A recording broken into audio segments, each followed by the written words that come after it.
All right, so imagine this. You're deep beneath the Arctic ice. Total silence, just the hum of a U.S. nuclear sub on a routine mission. And then, boom, contact. Something else is out there, lurking in the black depths. A strange signal pops on the sonar, the captain gives the order to fire, and then, wham, the entire sub is just disabled, hit by this high-pitched, otherworldly frequency. I mean, talk about a nightmare scenario, right? Oh, absolutely. And the thing is, for you listeners, you need to know this isn't just some random event. This actually picks up right where we left off last time, diving straight into the aftermath of everything we were just talking about. And we're about to uncover a conspiracy, let me tell you, a really complex conspiracy that just took a very dark turn. To understand all this, we're going to be relying on some pretty detailed sources here, like a synopsis of the whole thing, a really thorough summary, and some important background info to really get the full picture of this, this two-part story. Yeah, it's a big one. It is. So basically, if you're up for it, your mission, should you choose to accept it, is to come along with us as we try to put all the pieces of this puzzle together. We'll be showing you all the surprising connections, those little details you might have missed, and revealing the truly enormous stakes at play. Now, I know this might feel like, jumping into the deep end, but don't worry, we'll be your guides, shining a light on the path and making sure you understand everything. And who knows, you might even get a few chills along the way. So, ready to unpack this whole thing. Where do we even start? Well, we pick up right after that cliffhanger. Right. Remember Agent Scully? She's been abducted. Yeah. And we thought it was Mulder who took her, but really it was that alien bounty hunter disguised as him. Right. And Mulder, the real Mulder, he comes back to his hotel room, and it's like a bomb went off. Total chaos. And it's in the middle of all this that his sister, Samantha, she reappears. And her explanation for all this, it changes everything. This wasn't some random abduction, it was a calculated move. The bounty hunter was playing a very dark game, using Scully as a hostage to get to Samantha. Yeah, and what's really creepy here is how calmly Samantha talks about this guy, the bounty hunter. It's like she understands him almost. She tells Mulder two things that are really important. One, he's got this one vulnerability, this pressure point at the base of his neck. And two, his blood, this alien blood, it's deadly to humans. And then comes this huge revelation, one that completely flips everything we thought we knew about Samantha's return. She finally tells Mulder the truth about the Gregors, those mysterious people we talked about last time. They're not just some random anomalies, they're the offspring, the actual children of two original aliens. But you think about it, put it all together, you start to see this disturbing pattern emerging. Yeah. Samantha explains that the Gregors, they've been working in these abortion clinics. And what they're doing there, it's pretty awful. They're harvesting fetal tissue. And this wasn't just for some small-time experiment. Oh, no. Their goal, going all the way back to the 1940s, has been to create a full-blown alien colony right here on Earth. Whoa. Okay, so then the big question is, if these Gregors, they're part of this whole alien plan, then why is the bounty hunter hunting them? What's the logic there? Well, it's messed up, but Samantha explains it like this. The Gregors, by messing with human biology, by doing what they did, they basically, they tainted their own race in the eyes of some other group of aliens.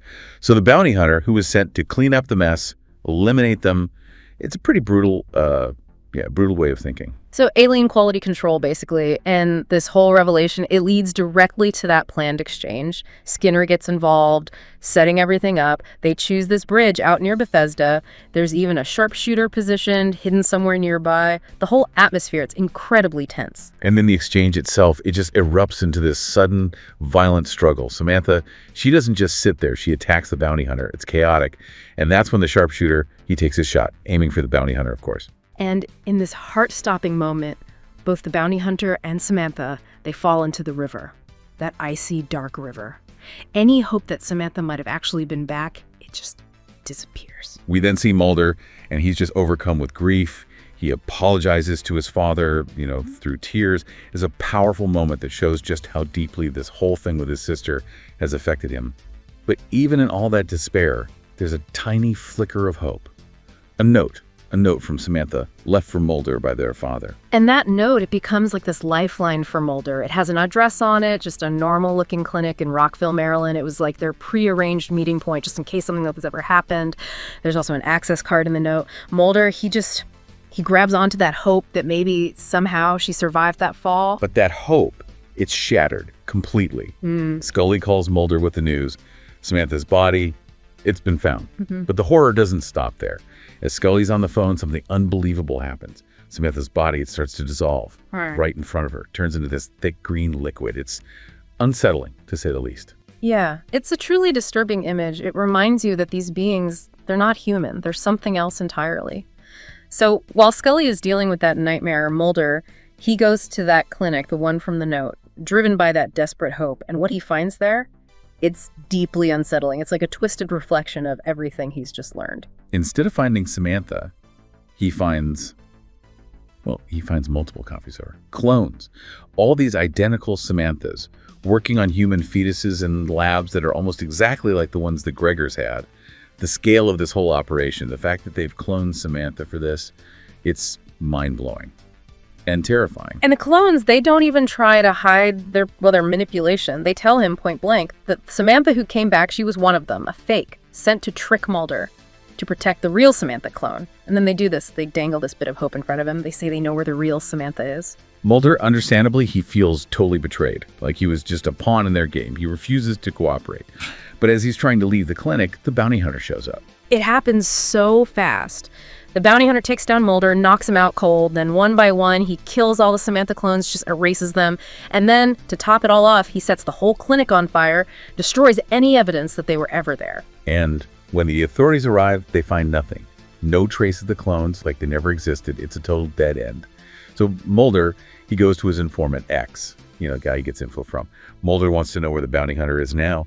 They meet at the Kennedy Center, of all places. And X, he tells Mulder something big.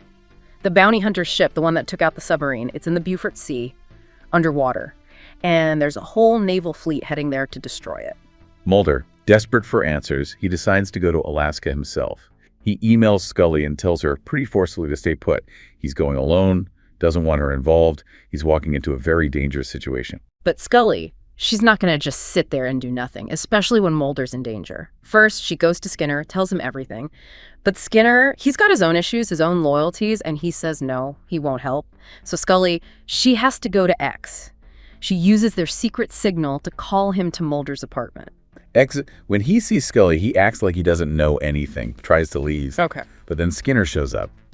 And let's just say things get intense. Oh, yeah. Skinner and Axe, they get into this huge fight right there in the elevator. It's brutal. They're both desperate. Skinner, he just wants to know where Mulder is. And finally, he breaks X, gets the information, a set of GPS coordinates in Alaska. Scully, she follows those coordinates and they lead her to this nuclear submarine, the USS Allegiance.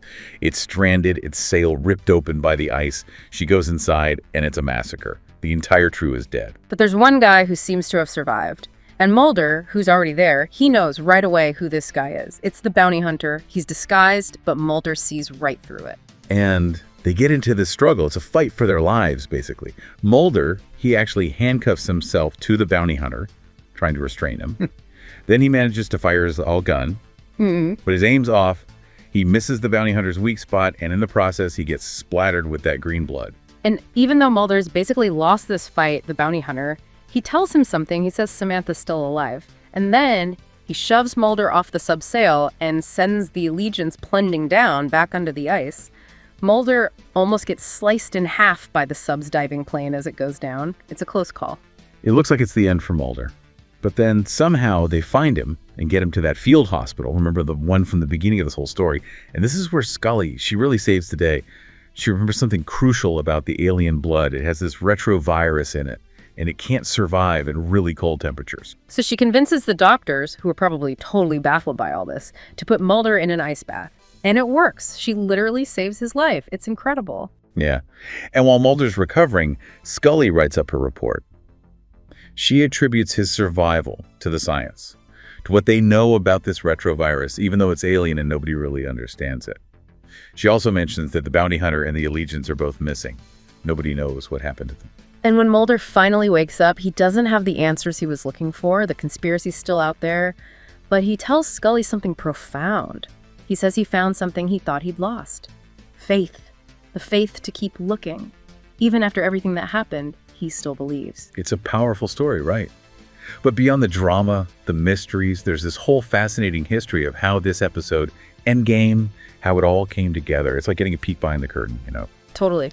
This is where the behind-the-scenes stuff gets really interesting. Like, did you know that super intense elevator fight between X and Skinner, that wasn't really in the script? The actors, Stephen Williams and Mitch Pileggi, they just went for it, and it got so real that Stephen actually broke his knuckle during filming. That's dedication, man. You can just feel the intensity when you watch that scene. And the lengths they went to make it all feel real, it's amazing. For those submarine scenes, in the Arctic, they didn't fake it. They brought in 140 tons of real snow and ice onto the set. And they kept the whole soundstage refrigerated for 5 days straight. That's commitment. And there's this one little moment. It seems small, but it's actually really significant. This is the first time that Scully uses her own key to get into Mulder's apartment. It's subtle, but it shows how much their relationship has grown, how much they trust each other. This episode was also a pretty big deal behind the scenes.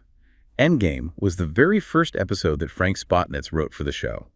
And he went on to become a huge part of the X-Files, writing so much of the mythology and even co-writing both of the movies. It was a really big start for him. Even the actors, they had their own unique experiences working on this episode. Brian Thompson, who played the bounty hunter, he actually felt like his character was kind of underdeveloped. So he talked to the producers about it, and they worked together to give him a better understanding of his role in the bigger picture.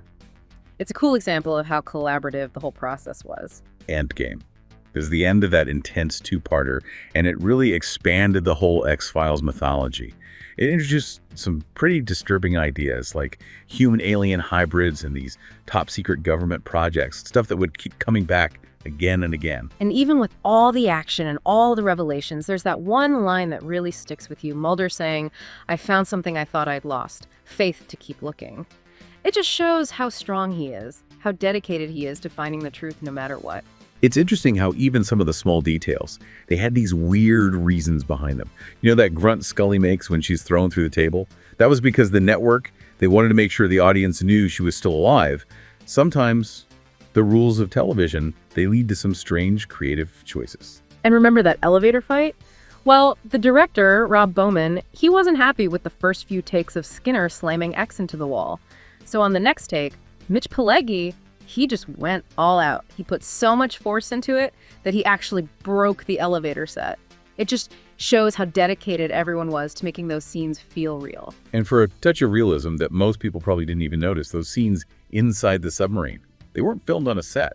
They used a real decommissioned Canadian destroyer, the HMCS Mackenzie. And later on, they used the same ship for another episode, Dead Calm, which is kind of cool. And even with how complex the story was and how intense it was, Endgame was a hit. Critics loved it, and a lot of people tuned in to watch it, which was great for Frank Spotnitz since it was his first episode. It's definitely a memorable episode, one that really left its mark on the X-Files. So taking a step back from all the details, let's recap what we've learned. You saw how ruthless the bounty hunter is, the truth about the Samantha clones and what they were trying to do, that crazy fight under the ice, and Mulder's near-death experience and how his faith was renewed. And now you hopefully understand this conspiracy a bit better, how high the stakes are, and the power of believing in something, even when it seems impossible. But after this whole deep dive, there's a question I want you to think about. With everything we've learned about this huge conspiracy and all the sacrifices people have made trying to find answers, what's the real cost of searching for the truth?